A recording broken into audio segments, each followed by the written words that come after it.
यह कहानी एक दूर दराज स्थित छोटे से द्वीप की है जो समुद्र के बीचों बीच में था। यह द्वीप न केवल सुनसान और निर्जन था, बल्कि उसमें कुछ ऐसा था जो हर किसी को डराता था। द्वीप के बारे में ऐसी कई अजीबोगरीब कहानियां फैली हुई थीं, जिनसे यह साबित होता था कि यह जगह शापित है। लोग कहते थे कि जो भी इस द्वीप पर कदम रखता वह कभी वापस नहीं लौटता। इस द्वीप पर कई बार रहस्यमयी घटनाएं घट चुकी थीं, जो आज भी अनकही हैं। एक दिन 4 दोस्त सिद्धार्थ, आयुष, देव और विवेक, जो एडवेंचर के बहुत शौकीन थे, ने इस रहस्यमयी द्वीप पर जाने का साहसिक निर्णय लिया। वे अपनी पूरी तरह से उत्साहित और बेखौफ आत्माओं के साथ बोट से द्वीप के लिए निकल पड़े। जैसे ही वे द्वीप के करीब पहुंचे, उनका दिल घबराहट और डर से धड़कने लगा। चारों दोस्त देख सकते थे कि द्वीप के चारों ओर घना जंगल फैला था और पेड़ ऐसे महसूस हो रहे थे जैसे लंबे समय से किसी ने उनका ध्यान नहीं रखा हो। पूरे द्वीप में एक अजीब सी खामोशी थी जो और भी डरावनी लग रही थी।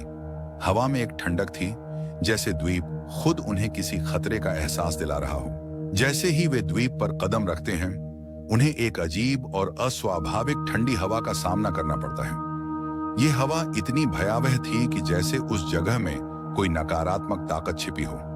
चारों दोस्त जंगल की ओर बढ़ने का फैसला करते हैं, लेकिन जैसे जैसे वे अंदर जाते हैं, उन्हें चारों ओर सन्नाटा और अजीब सा माहौल महसूस होता है। कहीं भी कोई इंसान नहीं था, न ही कोई जानवर, बस उनके कदमों की आवाज और कभी-कभी झाड़ियों की सरसराहट सुनाई देती थी। तभी अचानक एक तेज चीख उनके कानों में पड़ती है, जिससे उनके रोंगटे खड़े हो जाते हैं। चीख इतनी नजदीक से सुनाई देती है कि उनकी धड़कन तेज हो जाती है। वे डर के साथ उस आवाज की ओर बढ़ते हैं, लेकिन वहां कोई नहीं होता। फिर एक गहरी खामोशी छा जाती है। कुछ देर बाद उनकी नजर एक पुरानी हवेली पर पड़ती है, जो पूरी तरह से खंडहर में बदल चुकी थी।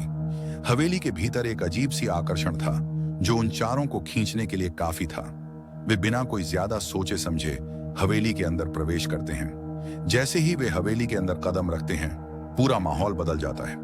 हवेली के भीतर की दीवारों से अजीब सी आवाजें आती हैं, जैसे कोई कराह रहा हो या किसी के पंख फड़फड़ाते हों। अचानक लाइटें जलने और बुझने लगती हैं और हवा में एक घनी गंध फैल जाती है।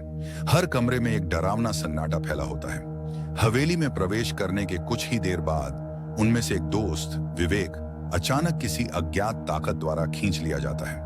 बाकी 3 दोस्त डर के मारे कांपते हुए उसे बचाने की कोशिश करते हैं और हवेली के अंदर और गहरे जाते हैं। हवेली का अंदरूनी हिस्सा और भी डरावना हो जाता है। एक कमरे में वे एक पुरानी किताब पाते हैं, जिसमें द्वीप के बारे में अजीब और रहस्यमयी बातें लिखी होती हैं। किताब में बताया गया था कि यह द्वीप बहुत पुराने समय से काले जादू से जुड़ा हुआ था।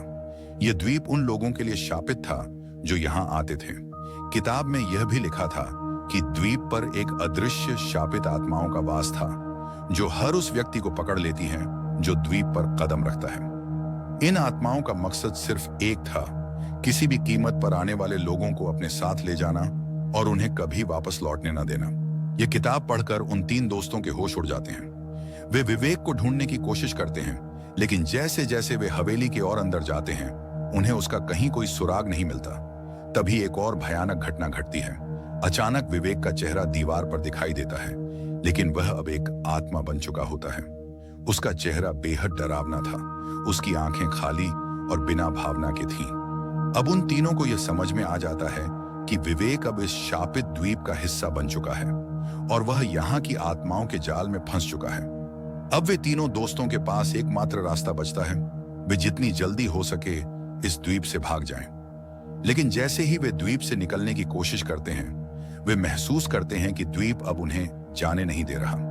हर रास्ता और मोड़ उनके सामने बदल जाता है, जैसे द्वीप उन्हें अपने जाल में फंसा चुका हो।